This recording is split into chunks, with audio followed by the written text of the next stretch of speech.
నిజంగా అవినాష్, ఎందుకంటే అవినాష్ గురించి చెప్తున్నానంటే ఈ వీడియో తనకి గ్రాండ్ ఫినాల్లో ఓటింగ్ తక్కువ పడుతుంది, దాని గురించి కూడా కాదు నేను మాట్లాడేది.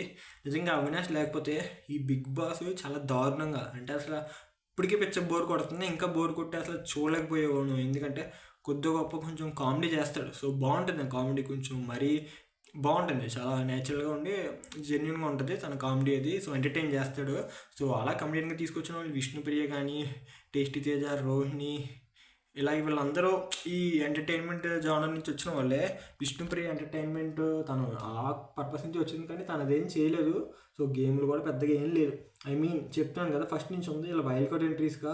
ఇప్పుడు అనుకున్నాను నేను, ఒక 14th వీక్ 13th వీక్లో తను ఎంటర్టైన్ చేయడం, ఆ వీకెండ్లో నాకు సార్తో కామెడీ చూస్తే అవినాష్ లేకపోతే నిజంగా ఎంత బోర్ కొట్టేది అని నాకు అనిపించింది. సో మీకు ఎలా అనిపించిందో కింద కామెంట్ చేయండి. Avinash luck some external factor వల్ల టాప్ 5కి అయితే వచ్చాడు.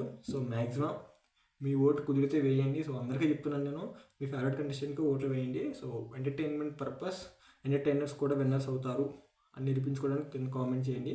Thank you. ఈసారికి అయితే ఎంటర్టైనర్స్ విన్నర్స్ అవ్వలేరు నాకు తెలిసి. మీరేమనుకుంటున్నారు కింద కామెంట్ చేయండి. Thank you for watching.